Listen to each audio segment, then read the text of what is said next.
우리 함께 나눌 은혜 말씀입니다. 창세기 41장 14절부터 16절입니다.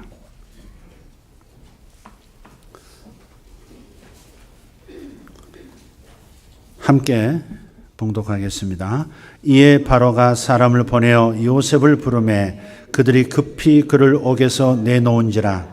요셉이 곧 수염을 깎고 그의 옷을 갈아입고 바로에게 들어가니 바로가 요셉에게 이르되 내가 한 꿈을 꾸었으나 그것을 해석하는 자가 없더니 들은즉 너는 꿈을 들으면 능히 푼다 하더라. 요셉이 바로에게 대답하여 이르되 내가 아니라 하나님께서 바로에게 편안한 대답을 하시리이다. 아멘.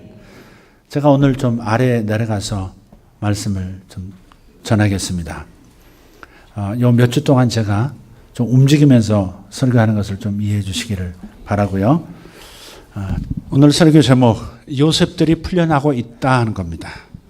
요셉들이라고 복수를 했어요. 요셉이 아닙니다. 성경에 나타난 요셉이 아니라 요셉과 같은 요셉들이 이 시대에 지금 이 지구촌에 풀려나기 시작하고 있다 하는 겁니다. 여러분 주보 뒤편에 설교를 좀 이렇게 같이 들으면서 메모도 할 수 있도록 좀 제가 도움을 드리기 위해서 거기 좀 적어놨습니다. 이런 방향에서 메시지가 진행이 될 겁니다. 우리는 이런 얘기들을 지금 많이 들어봤었습니다. 저도 했고요. 저도 기대를 했습니다. 이 시대의 요셉들이 있을 것이다. 또 우리 요셉의 겉옷을 우리가 받아야 한다. 겉옷이라는 말은 그가 가지고 있는 특별하게 하나님께서 그 사람의 사명을 이루도록 하나님께서 주시는 능력의 겉옷을 말합니다. 돌파할 수 있는, 목적을 성취할 수 있는 그 능력의 겉옷, 바로 그것이 요셉의 겉옷입니다. 또 부의 이동이라고 하는 말씀도 여러분 많이 들었습니다. 메시지도 있었고 예언들이 참 많이 있었던 것 같습니다. 그럼에도 불구하고 솔직하게 충분한 부의 이동 혹은 충만한 분량의 요셉들의 등장은 보지 못했다는 거죠. 그러나 이제는 보게 될 것이라고 선포합니다. 이제는 보게 될 겁니다. 캄캄함이 만민을 덮어 두렵게 하는 이때입니다. 이사야 60장 2절 말씀을 한번 보면 그렇게 말씀하고 있죠. 자, 같이 읽겠습니다. 보라, 어둠이 땅을 덮을 것이며 캄캄함이 만민을 가리려니와 오직 여호와께서 내 위에 임하실 것이며 그의 영광이 내 위에 나타나리니. 자, 이 부분을 보십시오. 전반부. 어둠이 땅을 덮을 거예요. 이 지구촌을 어둠이 덮을 거예요. 어둠이란 것은 태양의 기능이 상실된다를 말하는 게 아니죠. 상징적인 의미예요. 어둠이 땅을 덮을 것이고 캄캄함이 지구촌에서 살아가고 있는 생명들의 눈을 가리우게 될 것이다. 혼란스러움, 혼돈스러움이 있을 것이다. 그런데 그럼에도 불구하고 하나님의 사람들 위에는 하나님의 영광이 나타난다는 겁니다. 항상 하나님의 영광은 극심한 세상의 어둠과 함께 나타난다는 것. 그래서 지난주 설교 제목이 뭐였어요? 희년, 50년마다 한 번씩 찾아오는 희년은 반드시 하나님의 보복의 날, 하나님의 응징의 날과 함께 온다는 겁니다. 우리들의 발목을 잡는 하나님의 사람들, 하나님의 영광을 드러내려 자기 인생을 들여 하나님을 추적하고 있는 사람들, 이 사람들의 발목을 잡는 사탄과 사탄의 세력들에 대해서는 하나님께서 응징하심으로써 우리에게 자유, 우리에게 성취, 우리에게 충만한 복이 나타난다는 것이죠. 그래서 같이 가게 되어 있습니다. 하나님의 응징과 그리고 하나님의 희년, 복 주심은 같이 가게 되어 있어요. 그래서 이 부분을 균형 있게 볼 수 있어야 되겠다. 너무 지나치게 번영의 복만 얘기해서도 안 돼요. 틀린 건 아니에요. 하나님은 하나님의 사람들을 번영케 하시는 것이 하나님의 목적이에요. 아멘 합시다. 그렇지만 다른 쪽을 또 눈 감아서는 안 됩니다. 만약 번영 쪽으로만 눈을 돌리고 희년 쪽으로만 눈을 돌리면 이 세상에서 벌어지고 있는 하나님이 살아계시다면 어떻게 이런 일이 있을까 싶은 그런 어려운 일들이 해석이 안 되게 되어 있습니다. 그래서 희년과 보복의 날은 같이 간다. 그래서 균형 있는 시각을 가져야 한다. 지나치게 양쪽 극단만 얘기해서는 안 된다. 균형이 있어야 되겠다는 겁니다. 자, 그래서 캄캄함이 만민을 덮고 어둠이 땅을 덮는 이때에 오히려 우리는 희년적 시각으로 우리의 삶을, 세상을 보게 됩니다. 은혜의 해라고 하는, 희년이라고 하는 것은 갇힌 자에게 노임을 선포하는 해입니다. 이사야 61장 1절을 한번 읽도록 하겠습니다. 여호와의 은혜의 해와 우리 하나님의 보복의 날을 선포하여 모든 슬픈 자를 위로하되, 1절에는 갇힌 자에게 노임을 그랬어요. 갇힌 자에게. 그러니까 희년은 갇힌 자가 놓여지는 해예요. 포로된 자에게 해방이 오는 해예요. 슬픈 자가 위로를 받는 것이고 기쁨의 화관이 덮이는 때예요. 아멘. 그래서 모든 갇힌 자들이 풀려나는 해라고 하는 것이 바로 희년입니다. 노예로 있던 사람들이 노예에서 자유민으로 해방이 되어지고요. 또 갇혀있던 사람들이, 뭔가 족쇄에 묶여있던 사람들이 자신의 운명의 길을 갈 수 있도록 열려지는 해. 그게 바로 희년의 의미고 희년의 능력이고 희년의 목적이에요. 이것은 고대 세계에서만 선포되는 말씀이 아니라 오늘 우리에게 역사되는 말씀이죠. 희년은 계속되고 있어요. 이번 주간이었습니다.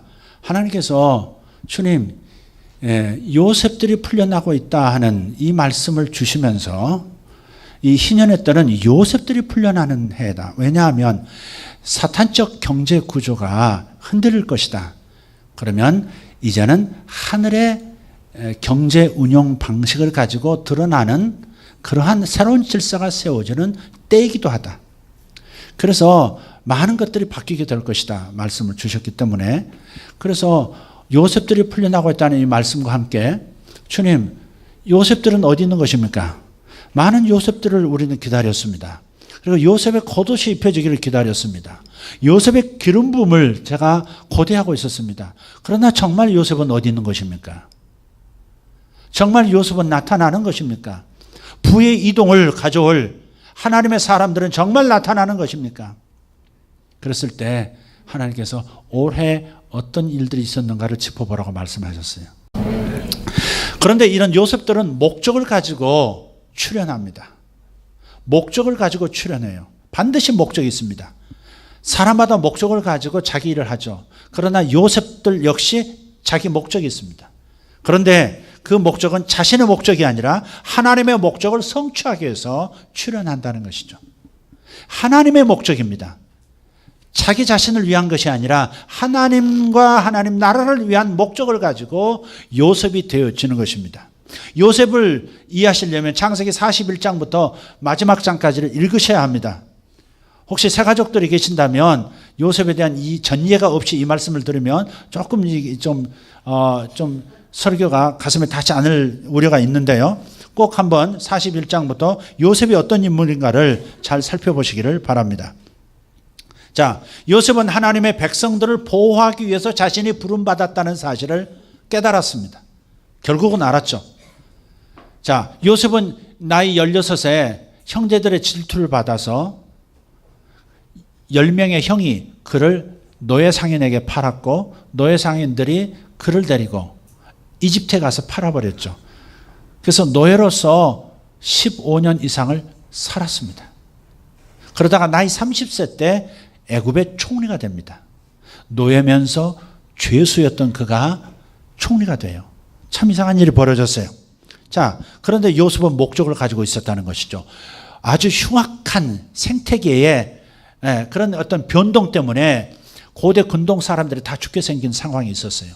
무지무지한 흉년이 닥친 겁니다. 바로 그때에 하나님의 가문, 아브라함의 후예, 하나님의 가족, 즉 자기 가문, 하나님의 백성들을 보존시키기 위해서 하나님이 먼저 자신을 선택해서 이집트로 보내셨다는 것을 깨달은 것이죠. 요셉의 이야기를 쭉 읽어보면 특징이 있습니다. 단 한마디의 원망이 없어요. 욥기서 보십시오. 1장을 제외하고 나머지 장은 끝장과 첫 장을 제외하고는 대부분 탄식과 원망과 불평, 그 내용이 그대로 진술되어 있어요. 그러나 요셉은 그토록 엄청난 일을 어린 소년 시대 때 겪었음에도 불구하고 한마디의 불평, 원망, 세상 탓하지 않습니다. 오직 자기 자신 안에는 하나님이 나와 함께 하신다고 하는 확실한 믿음 안에서 형통의 길을 갔던 것이죠. 그래서 결혼하고 나서 애를 낳았을 때 두 아들이 있었습니다. 큰 아들이 이름이 므낫세입니다. 둘째 아들은 에브라임입니다. 므낫세의 뜻은 다 잊었다입니다. 뭘 잊은 것입니까? 내 고통을 다 잊었다. 내 형제들이 나를 배신했던 것을 난 다 잊었다. 나는 그들을 용서했다, 그 말이죠. 내 생애에서 내 발목 잡는, 나를 죽음 가운데로, 죽음과 같은 삶으로 몰아넣었던 그 모든 손길들에 대해서 나는 다 잊었다, 용서했다. 왜? 하나님께서 나를 형제들의 손을 빌어서 먼저 이집트로 보내서 이 무서운 흉년 동안에 우리 가족들이 살아날 수 있도록 나를 선택하신 것을 알았기 때문에, 이유를 알았기 때문에 이제는 그 누구도 원망할 이유가 없다. 다 용서했다. 므낫세 했다 하는 거죠. 두 번째는 그렇기 때문에 에브라임, 하나님께서 나를 번성케 하셨다. 근데 왜 번성케 하셨느냐? 왜 권세자가 되게 하셨고 왜 이렇게 큰 재물을 가진 사람이 되도록 만드셨느냐? 그것은 하나님의 목적을 가진 하나님의 백성들을 보존하기 위해서, 그리고 하나님의 백성들을 큰 민족과 국민들이 되도록 담아낼 이집트를 살려내기 위해서 하나님께서 나를 부르셨다는 이 하나님의 목적을 위해서 자신이 선택받았다는 사실을 깨달은 것이죠. 여러분, 쉰들러 리스트라는 영화 아십니까? 쉰들러 리스트. 한 번쯤 다 보셨을 것 같아요. 그 영화는 독일의 사업가 한 사람이 2차 세계대전 때 나치 권세자들과 이렇게 계약을 맺으면서 아우슈비츠에서 독가스실로 들어갈 사람들 중에서 재능 있는 사람들을 따로 뽑아서 약 300, 400명 정도를 자기 공장에 무상으로 투입을 시켜서 거기서 돈을 많이 벌게 됩니다. 큰 돈을 벌게 돼요. 노동력을 그냥 공짜로 이렇게 얻는 거니까. 그런데 어느 날 깨달았던 것이죠. 이 사람들이 다 죽음에 내몰릴 거라는 거죠. 그래서 이 사람들을 살리고 싶어서 자기가 여지껏 벌었던 모든 돈을 다 투자합니다. 한 사람 두당 얼마씩 계산해서 나치, 이 사람들을 자유케 만들 수 있는 사람들에게 뇌물을 주고 그 유대인들을 다 살려요. 그래서 380 몇 명을 살립니다. 쉰들러 실제 인물이고요. 그 인물은 지금 이스라엘 예루살렘에 그의 무덤이 있습니다. 해년마다 그를 기념하기 위해서 사람들이 찾죠. 자, 그 영화에서 마지막에 자기 반지 하나를 이렇게 보이면서 마지막에 전쟁이 끝나고 자신이 이제 도망을 해야 합니다. 근데 그 사람에 의해서 구출받았던 유대인들이 전부 연판장을 만들어서 이분은 우리를 살린, 유대인을 도와준 독일인입니다. 이분을 선처해 주십시오. 그렇게 연판장을 하나 만들어요. 그런데 그 사람이 떠나면서, 수용소를 떠나면서, 공장을 떠나면서 울부짖습니다. 내가 이 반지 하나면 두 사람을 구원할 수 있었는데 내가 왜 이걸 못했지? 왜 내가 내 손가락에 있는 반지를 빼지 못했지? 울부짖으면서 영화가 끝이 나죠. 바로 그와 같은 시대적 요셉, 하나님의 목적을 위해서, 하나님의 가족들의 생명과 보존을 위해서, 그들을 먹이기 위해서 태어난 사람들, 그 사람들이 바로 요셉이다 이 말이에요. 요셉은 반드시 목적을 가지고 풀려나게 돼 있다. 그러나 그것은 자신을 위한 목적이 아니라 하나님의 목적을 가지고 살아가는 사람들이다. 그리고 그들은 자신의 때에 풀려납니다. 자기의 때가 있어요. 요셉은 위기의 계절이 찾아왔을 때 그 경제적 위기를 극복하는 시대의 구원자였습니다. 창세기 41장에 보면 바로가 그 요셉에게 이름을 하나 줍니다. 총리로 임명하면서 새로운 이집트식 이름을 주는데 사브넷 바네아라고 하는 이름을 줘요. 그 이름의 뜻은 다른 뜻들도 있습니다만 이 시대의 구원자라는 뜻도 있어요. 사브넷 바네아, 이 시대의 구원자. 요셉은 그 시대의 구원자였던 것이죠. 그 자연 환경이 엄청난 변동을 겪어서 생명들이 다 죽어갈 수밖에 없는 그때에 그 사람들을 살려내는 목적을 가진 그 시대의 구원자로서 자기 때에 풀려난 거예요. 그래서 자기 때에 진정한 요셉이 되기 위해서 풀려나기 전까지는 묶여 있었다는 것이죠. 노예로서 혹은 죄수로서 감옥 안에서 모함을 받으면서 고통을 겪는 계절이 있었습니다. 우리도 그럴 때가 있어요. 하나님의 어떤 목적을 이루기 위해서 하나님이 선택하셨을지라도 그 목적을 이룰 만한 그릇이 되게 하기 위해서 그때가 이르기 전까지는 나를 다루시는 그런 계절들을 겪게 돼요. 그것은 반드시 있어야 합니다. 좋은 그릇은 값진 그릇은 영광로에 들어가야 하는 것이죠. 또 도자기가 구워질 때까지 뜨거운 불 가운데서 그걸 견뎌내야 하는 것이죠. 정화되어야 하는 것입니다. 그래서 이 위기의 계절이 찾아왔을 때 위기를 극복하는 시대의 구원자가 바로 요셉이었다. 그런데 시편 105편 17절에서 20절 말씀을 보면 이렇게 말씀하고 있습니다. 한번 읽어볼까요? 그가 한 사람을 앞서 보내었으며 요셉이 종으로 팔렸도다. 그의 발은 착고를 차고 그의 몸은 쇠사슬에 매었으니, 이건 감옥 안에 있을 때입니다. 그래서 곧 여호와의 말씀이 응할 때까지라. 그의 말씀이 그를 단련하였도다. 이 단련했다는 말씀입니다. 어린 소년 시절에 형제들에게 죽임당할 뻔하다가 노예상인에게 넘겨진 그 상황부터 시작해서 성범죄자로 그렇게 내몰려서 억울한 옥살이를 하는 과정들, 또 잊혀진 계절들, 그 전부 단련한 거예요. 왕이 사람을 보내어 그를 석방하며 뭇백성의 통치자가 그를 자유롭게 하였도다. 때가 되니까 그 단련함 가운데서 주님께서 끄집어내셔서 그의 몫을 하도록 풀어놓으시는 것이죠. 그래서 우리가 주목해야 할 게 있습니다. 요셉들이 풀려나고 있다는 이 음성이 하나님께서 주신 음성이라면 지금 이 시대가 매우 중요합니다. 예언적 숫자를 생각해야 합니다. 안식년은 7년마다 한 번씩 돌아온다고 했죠. 그렇죠? 지금 모세가 희년을 안식년 말고 희년을 선포했던 때가 3500년 전이에요. 이 3500년 기간 동안에 마지막 지금 70번째 희년이 지금 올해인 거예요. 올 9월 14일부터 내년 9월 13일까지 태음력으로 지금 보는 겁니다. 유대 전리기 입장에서 유대 달력으로 볼 때는 지금 9월 14일부터가 지금 희년이 시작된 거예요. 지금 한 2개월, 3개월 됐죠? 그래서 올해부터 시작해서 7년이 매우 중요합니다. 이 7년 동안은 캄캄함이 여전히 있을 것이고 어둠이 극심한 부분도 있겠지만 그러나 오히려 번성하는 때예요. 수많은 재정적 수확들이 있는 때가 될 것입니다. 요셉이 바로의 꿈을 해석했을 때 첫 번째 7년은 엄청난 대추수가 있었습니다. 그리고 그것이 끝나자마자 이 7년간의 엄청난 풍년을 다 잊어버릴 만큼, 단번에 첫 해부터 잊어버릴 만큼 무서운 흉년이 7년 동안 진행이 됩니다. 그래서 여러분 지금부터 7년 동안은 여러분이 수확의 계절이라고 믿으셔야 합니다. 지금부터 여러분은 그 다음 7년 흉악한 때가 오기 전에 7년을 여러분이 부지런히 하나님의 희년의 복을 누리기로 결정하시고 하나님 앞에 간절하게 기도하고 준비하는 여러분들 되기를 축복합니다.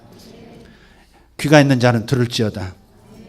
자, 그래서 이 경제적인 커다란 어떤 변동이 올 때 그때가 오히려 기회란 걸 꼭 기억하셔야 합니다.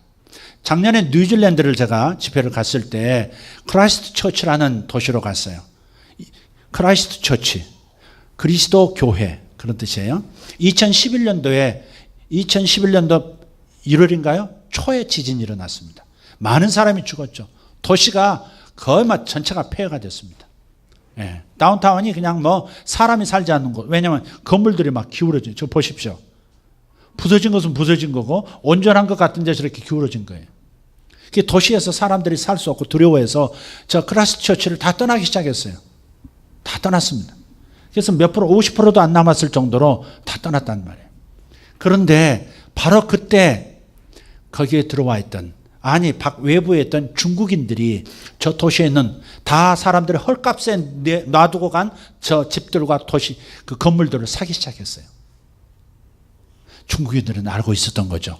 중국에 지진이 많거든요. 그러니까 처음에는 당황해서 그 도시를 떠나지만 불과 2, 3년 지나면 또 잊고 다시 돌아온다는 것을. 그리고 부동산 가격이 천정부지로 오히려 치솟는다는 걸 알고 있었던 거죠. 그래서 크라이스트 처치에 있는 건물들, 그 다음에 가옥들을 다 사기 시작했어요. 그리고 지금 작년에 갔을 때 지진이 일어나기 전보다 20% 정도 가격이 다 올라 있는 거예요. 그러니 헐값에 사서 더 높은 가격으로 지금 소유하고 팔고 있는 겁니다. 중국인들은 저런 감각이 있는 거예요. 남의 어려운 일 때 돈 벌자 그런 얘기를 지금 주장하려고 하는 게 아니라 위기라는 것, 세상에 지축이 뒤흔들리는 엄청난 일이 벌어질 때가 사실은 하나님의 사람들이 기회로 알고 요셉처럼 일어나야 할 때라는 것이죠. 엄청난 재앙이 이집트 땅과 고대 근동을 덮을 것이라는 예언적 꿈을 해석하면서 요셉은 분연히 일어나서 이때야말로 부를 모을 때라고 그렇게 행동했던 사람이 요셉이죠. 여러분, 전쟁을 기다리라는 거 아닙니다. 지진 기다리시라는 거 아닙니다. 그러나 위기를 우리에게 기회다 하는 겁니다. 요셉들은 이런 감각을 가져야 합니다. 그래서 성경을 보면 요셉이 추록을 할 때에 추록을 위한 준비의 말씀이 있죠. 41장, 창세기 41장 14절을 보면 아까 읽었습니다. 오늘 본문이니까. 그래서 바로가 급히 불러내니까 수염을 깎고 옷을 입고 바로 앞에 이렇게 서게 됩니다. 자, 근데 하나님의 말씀은 요셉의 두 방면에서 변화를 가져옴으로써 추록을 준비시킵니다. 그래서 두 방면이 뭐냐? 첫째는 요셉의 내면의 변화를 일으키십니다. 요셉의 성품의 변화가 있단 말이에요. 어렸을 때는 그렇게 형들을 고자질하고 이간질하고 천방지축이었는데 이상하게 그 노예로 팔려가면서 그리고 죄수 생활을 하면서 그 15년 동안에 엄청난 내적 변화가 있는 거예요. 그래서 성경에 단 한 차례도 불평도 원망도 남을 용서하지 못하겠다는 분노도 없어요. 그냥 하나님과 동행하는 사람, 그래서 형통한 사람인 거예요. 성품의 변화가 일어난 거예요. 관대해진 거예요. 넓어진 거예요. 큰 그릇이 된 거예요. 요셉들은 내면이 변화돼야 되는 거예요. 돈을 모으기를 원하는 마음은 간절한데 그릇은 그렇게 준비하지 않는 사람들 너무 많은 거예요. 그건 탐욕이죠. 욕심이죠. 내면의 거룩함을 추구하지 않으면서 큰 것을 바란다? 그릇 깨지기 십상이죠. 그 그릇이 감당할 수 있는 만큼만 담겨야 할 텐데 그릇 이상의 무게가 얹혀지면 그릇도 깨지고 담았던 것도 흩어지죠. 그래서 정말 회복을 원하고 요셉 같은 부의 경험을 원한다면 그렇다면 자신의 내면이 정말 성숙해져야 합니다. 관대해지고 사랑이 넘치고 헌신할 줄 알아야 되고 충성할 줄 알아야 되고 나눌 줄 알아야 되고 인색하면서 벗어나야 되는 거예요. 인색한 사람은 절대 부를 경험 못합니다. 작은 쪼잔한 부는 경험할 수 있어요. 또 많이 모았다 할지라도 그것은 흩어집니다. 에너지는 흩어지게 돼 있어요. 담을 만한 그릇이 되지 못하면 에너지는 반드시 흩어집니다. 그래서 붙잡아 놓을 수 있는 그릇이 돼야 되는 것이죠. 그래서 요셉을 단련하신 거예요. 하나님의 말씀이 시편 105편 19절 말씀, 그 말씀이 응할 때까지 요셉을 하나님의 말씀이 단련했다는 거예요. 불 가운데도 놓고 물 가운데도 놓고 단련했다는 거예요. 그 가운데서 만들어내는, 추출해내는 내적 성품이 있어야 합니다. 정말 관대하지 못하면 남하고 나눌 수 있는 마음, 하나님께 드릴 수 있는 마음이 충만한 사람이 아니면 충만한 요셉의 기름 부음은 없다 하는 것이죠. 자기 그런 만큼 받는 거예요. 자기 그런 만큼 받는 거예요. 자, 그래서 요셉을 하나님께서 그 내면에서 성품의 변화를 일으키셨다는 것이고요. 요셉의 외적인 면에서는 시대 상황을 주님께서 무대를 준비하셨습니다. 뭐냐면 요셉 당시의 파라오, 그러니까 이집트의 왕이 바로 바로죠. 바로. 이 바로는 하나님을 상징하고 있어요. 요셉은 예수님을 상징하기도 하고 우리를 상징하기도 해요. 자, 그래서 요셉을 위해서 하나님께서 바깥 환경을 준비하는데 정권이 바뀐 거예요. 옛날엔 고대로부터 이집트 본토인들이 정권을 잡았어요. 대대로 파라오가 됐단 말이에요. 그런데 요셉이 등장할 때 그 파라오는 소수민족, 그러니까 변방에 살던 히타이트족이라고 하는 소수 애굽 족속이 기마병들이거든요. 말을 잘 타거든요. 근데 그 말을 타고 정권을 그냥 무너뜨려 버린 거예요. 그리고 왕권을 잡은 겁니다. 그때 그 파라오가 소수민족 출신이에요. 그러니까 소수민족으로서 냉대받던 사람이 왕이 됐으니까 이제 다른 소수민족들에 대해서도 관대한 정책을 쓰는 겁니다. 그래서 실력만 있으면 실력만 있으면 그러면 감옥에 있는 죄수로 할지라도 끄집어서 총리를 만들 수 있는 그런 환경 시스템이 되어 있었던 것이죠. 하나님은 한 사람을 만들어내시면서 그가 등장할 수 있는 시대 상황도 준비하는 거예요. 할렐루야. 캄캄함이 만민을 가리고 어둠이 땅을 덮는 상황 속에서 연단받았던 하나님의 영광을 아는 사람들이 일어나는 겁니다. 그래서 하나님께서 외적인 시대 상황도 변화를 일으키셨다 하는 것이죠. 자, 그래서 여러분 이렇게 이해하셔야 합니다. 지금 종말에 대해서 많이 이렇게 들여다보고 그런 분들은 신세계 질서 이런 말 많이 해요. 뉴 월드 오더라고 하는. 그래서 어떤 소수 엘리트들이 지구를 장악하기 위한 뭔가를 진행하고 있다고 또 그런 증거들을 많이 내놔요. 일견 맞아 보이는 면이 아주 많습니다. 그렇지만 생각해야 합니다. 그들만 계획을 세우는 게 아니라는 것. 진짜 그들이 보이지 않는 세계 질서를 장악하기 위한 음모를 꾸미고 있다 할지라도 하나님은 더 높은 차원의 계획을 가지고 계세요. 그야말로 신세계 질서를, 하늘 질서를 세우기 위한 하나님의 대안이 분명히 있습니다. 아무리 캄캄함이 지구를 덮을지라도 하나님의 영광은 하나님의 사람들에게 임할 수 있도록 하나님은 당신의 계획을 세우고 계세요. 그야말로 하늘 신세계 질서를 만들고 계시는 거니까 너무 신세계 질서의 그 무서움에 대해서, 음모론에 대해서 너무 깊이 빠져들지 말라는 거예요. 참고는 하되 두려움을 갖지는 말라는 겁니다. 이해되시면 아멘 하십시다. 자, 그래서 이제부터가 중요합니다. 지금 메시지가 중요해요. 이 시대의 요셉들이 어떻게 준비해야 할 건가 하는 겁니다. 여러분이 저는 요셉이 되기를 원해요. 요셉이 되기를 원해요. 여러분들 가운데서 많은 요셉들이 일어나길 정말 기대해요. 왜냐하면 오랫동안 묶여 있었던 사람들도 있거든요. 그런 분들이 자유를 얻으면서 진짜 요셉이 되기를, 하나님 나라를 위한 요셉들이 되기를 저는 소망하고 있어요. 그래서 준비할 건 첫째는 요셉들이 풀려나도록 기도하셔야 합니다. 여러분의 남편이, 여러분의 아내가, 혹은 여러분의 자녀가, 또 여러분 가까운 친구 중에서, 아니면 내가 소중히 여기는 그런 가치를 가진 제3의, 나와는 상관없지만 이 나라에 꼭 필요하다, 이 세상에 꼭 필요한 사람들이다, 저분이 바로 요셉 같아, 그런 분들을 위해서 풀려나기를 기도하셔야 한단 말이에요. 요셉은 자기 때에 일어날 수 있도록 갇혀 있어요. 뭔가 돌파가 안 일어난 채 계속 거기 제자리 걸음을 하고 있는 분들이 있어요. 그러나 이제 선포하는 것입니다. 이제는 요셉들이 풀려나고 있다는 겁니다. 이제는 진짜 요셉들이 충만한 기름 부음을 가진, 완전한 기름 부음을 가진 겉옷을 입은 요셉들이 이제부터는 풀려날 것이다. 그렇다면 우리는 기도해야 한다. 주님, 이 땅에 어둠이 임할 텐데, 이 땅에 지구 전체가 흔들리는 여러 가지 일들이 많이 일어날 텐데, 오히려 이것을 기회로 삼고 하나님 나라를 위해서 세상의 불을 모을 수 있는 하나님의 요셉들이 일어나게 도와주십시오. 주님, 그 중에 하나 내 남편도 끼워주시기를 원합니다. 내 아내가 되기를 원합니다. 내 자녀가 요셉감 같습니다. 그렇게 기도하시라 이 말이죠. 여러분 믿음대로 될 줄 믿습니다.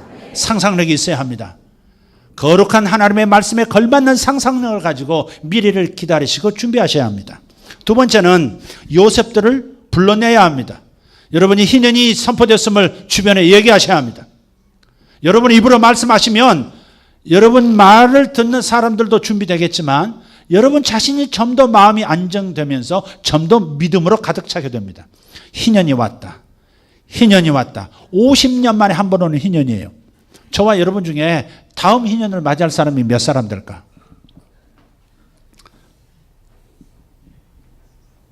몇 사람 될까? 저는 맞이할 거예요. 109살 때 다음 희년이 오기 때문에. 제가 이미 선을 120살까지 살겠다고. 그 전에 주님 오신다면 할 수 없지만 주님이 그때까지 안 오신다면 저는 120을 채우고 그냥 자연사 하겠다고. 그래서 109년, 110년 때 희년이 옵니다. 그래서 저는 두 번째 희년을 볼 겁니다. 저보다 나이가 젊으신 분들은 안심하시는데 안심할 일 아닙니다. 모르는 것입니다. 그렇지만 여러분 주장하라 이 말. 희년이 왔다는 것을 주장하십시오. 하나님께서 특별한 복을 붓고 자유를 주시는 희년의 때, 50년마다 한 번 오는 희년이 바로 2015년 9월 14일부터 시작해서 내년 9월 13일까지 바로 희년이라. 이때 여러분 잡을 것을 잡아야 하는 거예요. 그리고 주님께서 이 해로부터 시작해서 7년 동안 대추수, 여러분 경제적인 대추수가 일어날 거예요. 할렐루야. 그 다음은 보장할 수 없는 상황이 돼. 어떤 방식으로 흉년이 올지는 몰라요. 요셉의 삶이 예언적이고 그것이 지금 풀려지는 것이 사실이라면 향후 7년은 여러분에게 다시는 잡을 수 없는 기회가 될 거예요. 그래서 매우 깨어있는 마음으로 준비하시면 좋겠어요. 그래서 요셉들을 불러내십시오. 당신 요셉 같다. 요셉으로 준비해야 된다. 당신을 위해서 기도하겠다. 우리 함께 요셉이 되자. 할렐루야. 그렇게 하셔야 합니다. 저도 그렇게 할 겁니다. 지금 하나님께서 올 몇 달 전부터 한국 교회를 나가도록 착각하고 계시기 때문에 제가 한국 교회는 절대 집회 나가지 않았었습니다. 어쩔 수 없이 나가는 때가 있었지만, 그래서 여러분 광고에도 나갔습니다만 올해 다음 주면 다른 교회 또 집회가 있고요. 그 다음 12월에 가서는 또 중국 선교사들을 또 훈련시켜야 합니다. 제주도에서 코헨 교수팀하고 하게 되어 있습니다. 지금 계속해서 한국 집회를 다니면서 저도 역시 한국 사회 리더들을 만나면서 희년을 선포할 겁니다. 그리고 요셉들을 분별해서 찾아낼 것이고 그에게 메시지를 전할 것이고 그가 준비되도록 도와줄 겁니다. 여러분들도 하셔야 합니다. 여러분 자신에게만 집중하시면 안 돼요. 그건 요셉 아닙니다. 자신에게 집중되어 있는 이기적인 사람은 요셉 아닙니다. 아예 포기하십시오. 자기를 내려놓는 사람, 자신보다 자신을 위한 부의 이동보다 하나님의 목적을 위한, 세상 사람들을 위한, 하나님의 백성들을 위한 부의 이동을 기대하는 사람, 그 사람들이 진정한 요셉들이기 때문에 여러분 자신을 잘 준비하시길 바라요. 세 번째는 요셉들을 구체적으로 어떻게 준비할 것이냐 하는 겁니다. 디모데후서 1장 7절에 매우 중요합니다. 한번 읽도록 하겠습니다. 디모데후서 1장 7절 같이 크게, 하나님이 우리에게 주신 것은 두려워하는 마음이 아니요 오직 능력과 사랑과 절제하는 마음이니. 자, 네 가지가 나와요. 하나님이 우리에게 주신 것과 주시지 않는 것이 있대요. 하나님이 주시지 않는 것은 사탄이 준 것이고 세상이 준 거예요. 근데 세상이 주고 사탄이 주는 것은 두려워하는 마음이에요. 여러분 작은 두려움도 큰 두려움이 있을 텐데 지구촌 전체가 어둠에 덮일 만큼, 경제계 전체가 어둠이 덮일 만큼 크나큰 위기와 변동이 있다면, 예를 들어서 미국의 달러가, 예를 들면 달러가 휴지 조각 되어버리는 순간이 올 수도 있어요. 세계 기축통화가 갑자기 기능을 상실한다면 세계는 공황 상태로 들어갈 겁니다. 그런 얘기들 많이 있죠. 많이 있죠. 그러나 너무 지나치게 생각하지 마세요. 그래서 하나님께서 우리에게 주신 것은 그런 하나님의 보복의 날에, 하나님께서 지구촌을 흔드실 때, 특히 경제 문제를 흔드실 때 두려워하는 마음을 가지면 극복할 수 없다는 거예요. 하나님의 사람들은 어두울 때 오히려 영광의 빛이 임하는 거니까 절대 두려워해서는 안 됩니다. 이러다 망하는 건 아닌가, 이러다 내 자식까지 대대로 가난에 내몰리는 거 아닌가, 이런 두려움을 가져서는 안 된다는 거예요. 두려움은 두려운 상황을 불러오게 돼 있어요. 도다리는 도다리끼리, 멸치는 멸치끼리, 오리는 오리끼리, 닭은 닭끼리. 그래서 항상 자기의 마음속에 있는 어떤 것들이 바깥 상황을 불러온다는 걸 생각하면 여러분 절대 두려워하는 마음만은 가져서는 안 돼요. 하나님이 우리에게 주신 것은 두려워하는 영, 지금 여기는 마음이라고 되어 있습니다만은 헬라어에서는 푸니마, 영으로 되어 있습니다. 하나님께서 두려워하는 영을 주신 것이 아니다. 오직 능력의 영, 사랑의 영, 절제하는 영을 주셨다 그렇게 되어 있어요. 영이 스피릿이. 그래서 두려워하는 마음 가져서는 안 됩니다. 두려울 만큼 엄청난 일들이 오는 건 틀림없어요. 하나님의 보복의 날이. 예컨대 이런 거, 하나님이 왜 보복의 날을 허락하시는 걸까? 왜 이 땅을 응징하는 걸까? 왜 어떤 문화와 어떤 국가들을, 어떤 사업체를, 어떤 개인을 응징하시는 걸까? 그것은 하나님과의 언약이 깨질 때 그렇습니다. 유럽이란 나라는 본래 기독교 국가입니다. 로마로부터 시작해서 하나님 앞에 바친 기독교 국가를 표방한 그런 영역이 유럽입니다. 프랑스, 독일, 스페인부터 시작해서 러시아까지 유럽이죠. 러시아도 유럽입니다. 그런데 이들이 하나님을 섬기는 것을 포기한 거예요. 국가적으로 우리는 하나님의 백성이다라고 하는 것을 리더들이 포기한 겁니다. 그때로부터 하나님의 응징은 시작돼요. 지금 유럽을 보십시오. 지금 어제 프랑스에서 동시다발 ISIS로부터의 공격이 있었지 않습니까? 100수십 명이 죽었어요. 중상자가 앞으로도 80명 정도 뭐 된다 그래요. 그래서 200명이 넘어갈지도 몰라요. 그래서 이런 일은 큰 난리의 소문의 시작일 뿐입니다. 유럽은 굉장히 위험합니다. 하나님과의 언약을 깨뜨렸어요. 우리는 당신의 백성입니다 라고 하는 것을 거부하고 모든 종교는 다 의미가 있다. 오직 하나님만, 우리가 섬기는 하나님만 유일한 하나님은 아니다라고 하는 선언을 한 거죠. 그때부터 하나님의 응징은 시작돼요. 돌아올 때까지 하실 겁니다. 하나님께서 직접 하시는 건 아니지만 이상하게 악의 구조가 우리의 선택한 악을 잠식해 들어가는, 충돌하는 일들이 있는 거예요. 여러분, 이 구조를 잘 이해하셔야 합니다. 세상은 그래서 캄캄함이 덮을 것이고 우리의 선택 때문에 그런 거예요. 국가의 선택 때문에 그러고 민족의 선택 때문에 그런 겁니다. 그러니까 하나님 탓할 게 없어요. 우리가 그걸 선택하는 거예요. 복과 저주, 생명과 사망을 내 앞에 두었느니 너희들은 살기 위하여 생명을 선택하고 축복을 선택하라 그랬단 말이에요. 그런데 우리는 사망을 선택하고 저주를 스스로 선택하는 거죠. 어떤 이유가 있든 간에 하나님을 등져서는 안 됩니다. 어떤 이유가 있어 하나님의 말씀을 대적해서는 안 되는 것입니다. 이 부분은 분명하게 이해해야 합니다. 하나님을 모르는 사람들은 무슨 소리야 할 수 있어요. 그러나 하나님을 경험한 사람들, 하나님이 살아계시다는 걸 아는 사람들은 절대 그럴 수 없습니다. 그래서 하나님의 다루심이 있습니다. 다루심이 있어요. 지금 유럽은 이제 특별한 깊은 회개가 없으면 유럽은 모슬렘 국가가 될 겁니다. 왜냐하면 유럽의 평균 출산율이 1.38명입니다. 그런데 유럽에 들어와 있는 모슬렘들의 출산율은 8.1명입니다. 애 낳으면 돈이 나오거든요. 그런데 그들의 교리 자체가 뭐예요? 타산이거든요. 주는 대로 나라, 인샬라, 알라의 뜻이거든요.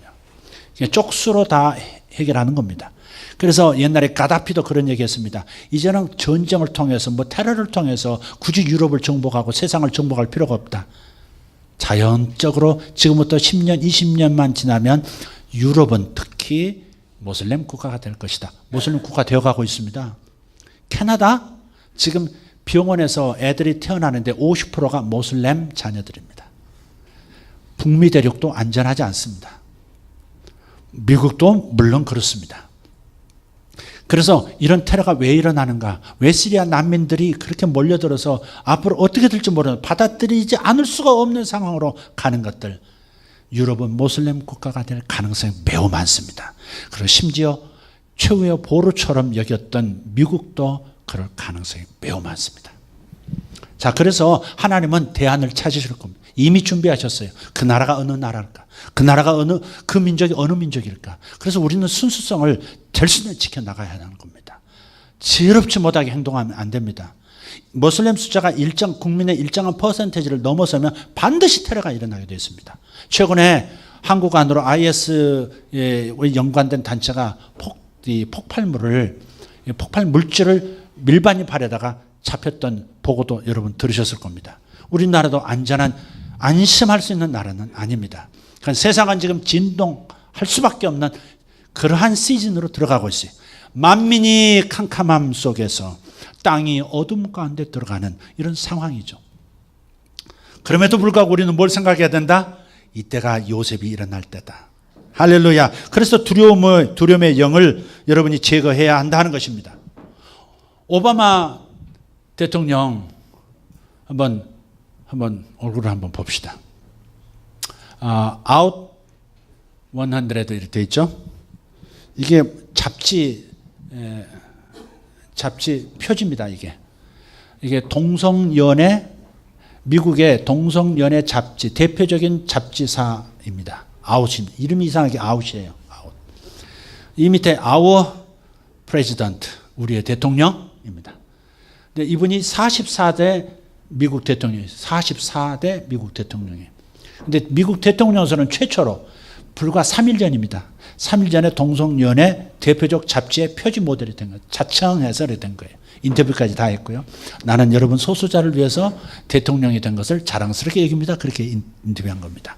그런데 지난 주일, 그로부터 한 4일 전에 지난 주일 오바마 대통령이 동성연애 결혼, 동성결혼 합법화를 적극적으로 밀었다는 사실에 대해서 하나님께서 응징하실 것이다 하는 말씀을 드렸었죠.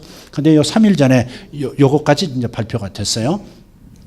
그리고 중요한 것은 행정부 수반만이 아니고 사법부의 최고 수반들, 그러니까 미국 연방 법원이 9명으로 구성된 연방 법원에서 5대 4로 미국은 동성 결혼을 합법한다는 그 법안을 통과를 시켰어요. 그건 미국 전체 뜻이라고 봐야 합니다.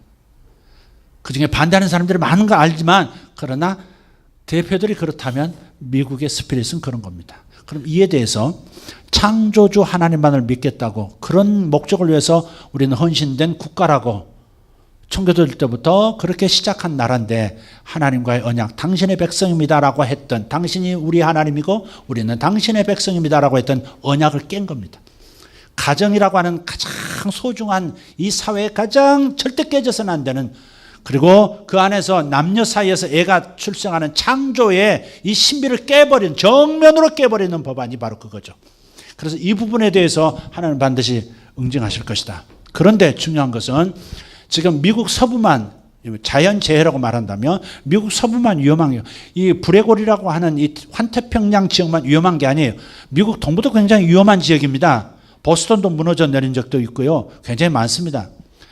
작년인가요? 재작년인가요? 한번 이 워싱턴으로 그냥 빵 때린 적이 있습니다. 뉴욕과 워싱턴을 때린 적이 있어요. 그래서 건물에서 사람 다 쏟아져 나왔어요. 여러분, 하나님의 신호음을 들을 수 있어야 합니다. 더 이상 너희들 선 넘으면 안 된다. 하나님의 신호음을 들어야 합니다. 여러분, 하나님께서 땅을 일부러 움직여서 직접 움직인다, 그렇지 않아요. 자연 시스템 자체가 인간이 어떤 선택을 하냐에 따라서 그 선택에 따라 고통을 느끼는 이 피조 세계가, 물질 세계가 움직여버린다는 거죠. 심판적으로 움직여버리는 거예요. 그래서 미국 동부 뉴욕과 워싱턴 이런 지역은 위험할 수 있습니다. 우리 아들이 볼모로 잡혀서 지금 기도를 안 할 수가 없는 상황인데,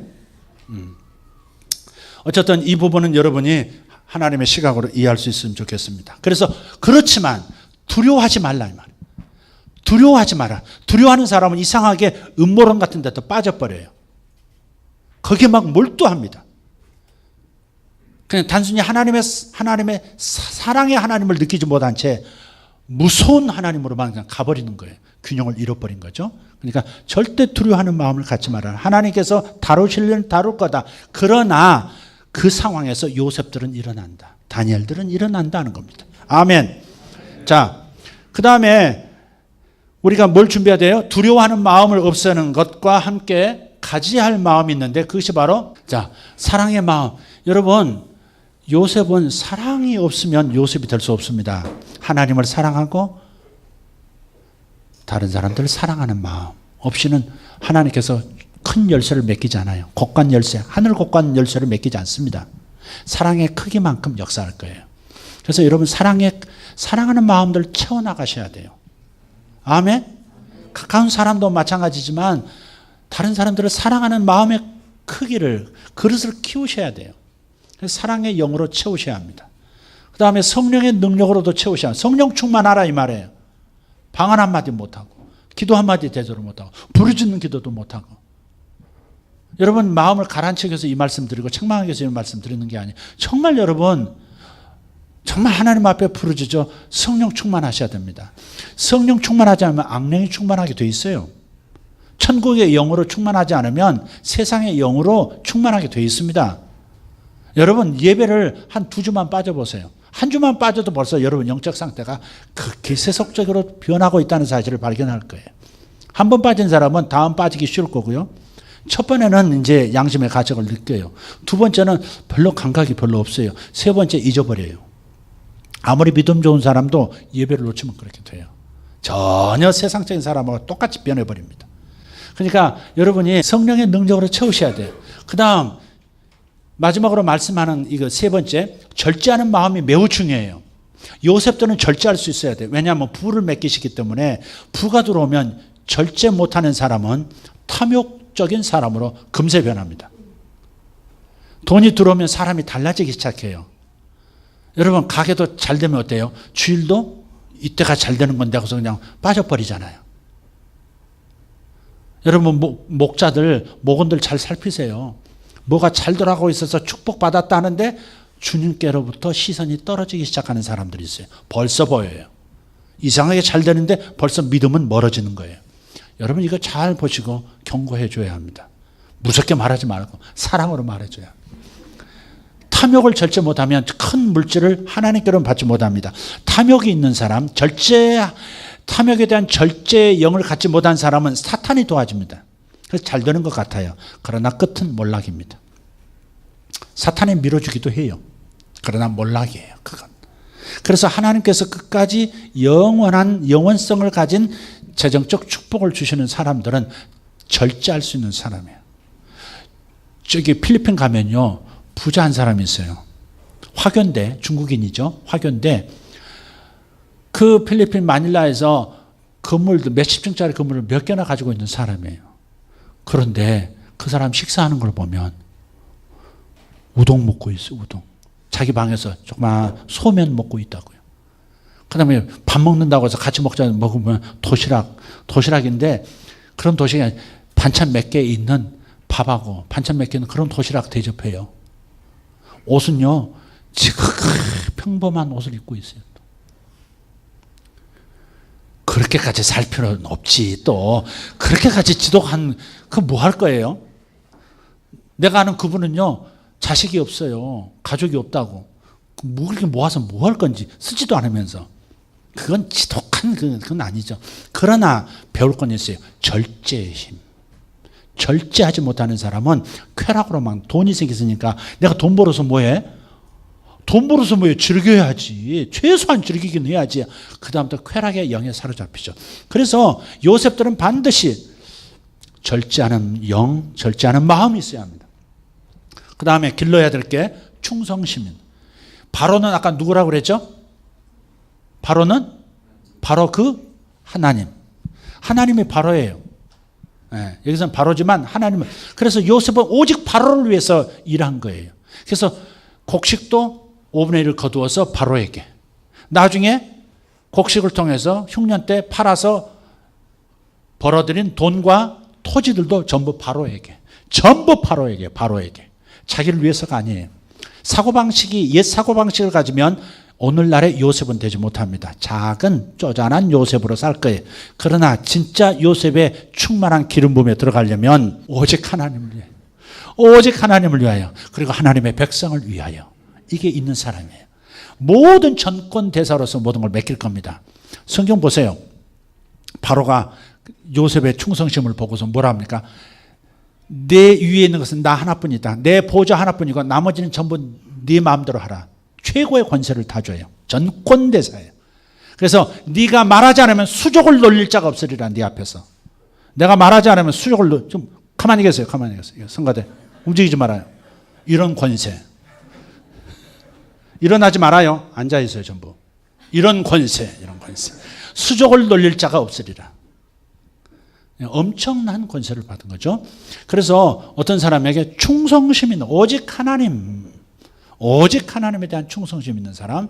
자, 마지막으로 곳간 원리를 이해하고 준비하셔야 합니다. 곳간 원리. 자, 여기 이제 오늘 하이라이트인데요. 이거 잘 들으시고 여러분 거기 한번 적어보세요. 곳간 원리를 이해해야 합니다. 곳간 원리라고 하는 것을 몇 년 전에 여러분 설교했고 몇 년 전 수련회에서도 말씀을 드렸어요. 근데 그때 우리 정순복 전도사님이라고 지금 은퇴하셨어요. 은퇴하시고 목사님이 되셨어요. 근데 정순복 전도사님이 수년 동안 저희 교회에 계셨는데 그분을 대우는 잘해드렸어요. 정말 아마 전도사님을 그렇게 드린다고 얼마나 있을까? 그러나 계속 오래 계셨기 때문에 많이 드렸어요. 근데 그분이 이 곳간 원리를 듣고 자기는 평생 집 한 채 갖지 못한 채 살아갈 것이다 라고 하는 돈이 없으니까 그런 마음을 가지고 하나님께 충성만 하고 하늘나라 가서 상급 받아야지 이렇게 사셨던 분이었어요. 그런데 곳간 원리, 곳간을 준비하면 하나님이 채우신다는 곳간 원리를 들었어요. 여러분 창세기 41장부터 읽으시면 요셉이 바로에게 제안합니다. 곳간을 지으소서. 나라 전체에 군데군데 곳간을 지어서 풍년, 7년 풍년이 올 때 인플레이션이 되지 않도록 하는 의도도 있지만 5분의 1을 걷어다가 고갈에 적치해서 바로에게 돌리라고, 바로의 소유로 만들라고 그렇게 제안을 했죠. 곡간을 먼저 만들면 하나님이 채우세요. 근데 곡간을 만들면 하나님이 채우시지만 곡간들을 만들면 곡간들을 또 채우세요. 이해가 되세요 지금? 곡간 하나를 만들면 하나를 채우실 거예요. 곡간들을 만들면 곡간들을 하나님이 채우실 거예요. 이것이 곡간 원리에 대한 이해예요. 여러분 이에 대한 믿음을 여러분이 가지셔야 돼요. 앞으로 7년 동안의 풍년, 대추수, 경제적 대추수가 있을 것인데 아멘 하세요. 아이고 주여, 여러분이 나를 이해하고 있는 사람들인지 모르겠어요. 자, 앞으로 7년은 정말 대추수가 일어날 거예요. 성가대 아멘이 너무 작아요. 주여 어쩌면 좋아. 이 믿음이 있나 없나. 앞으로 7년 동안 대추수가 있을 거예요. 저기는 더 많은 대추수가 있을 건데 중요한 곡간을 만드는 거다 이 말이죠. 그 곡간이 뭐냐 하는 겁니다. 곡간. 그래서 성경 말씀을 좀 먼저 읽고 아까 정순목 전도사님 그분은 이 원리를 듣고요. 통장을 만든 거예요. 집을 위한 통장을 따로 하나 만들었어요.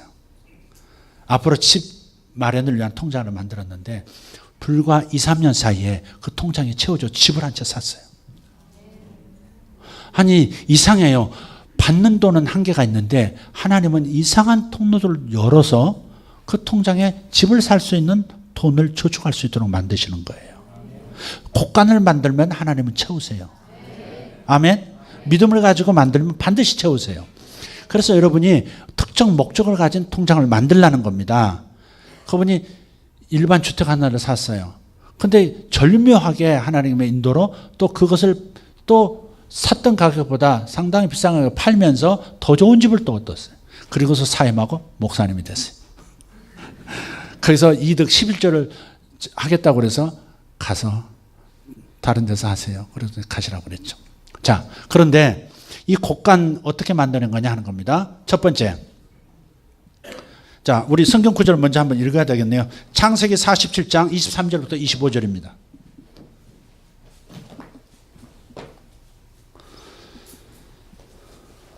창세기 47장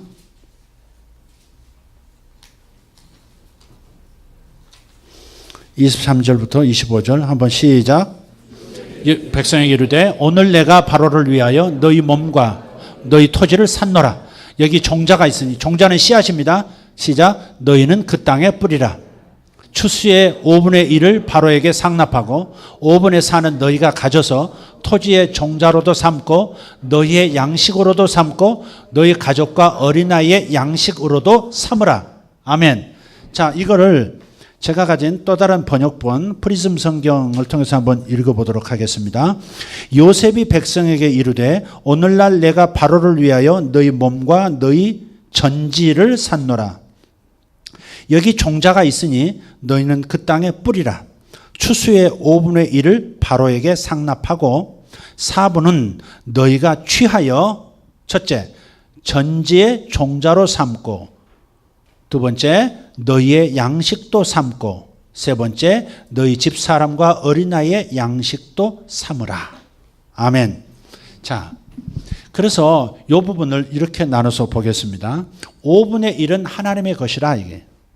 5분의 1은 바로에게 돌려라 이 말이에요. 이것에 응할 수 있다면 여러분 진짜 요셉 될 거라고 저는 믿어요. 여기 응할 수 있느냐 하는 거예요. 자, 첫 번째는 11조 곡간입니다.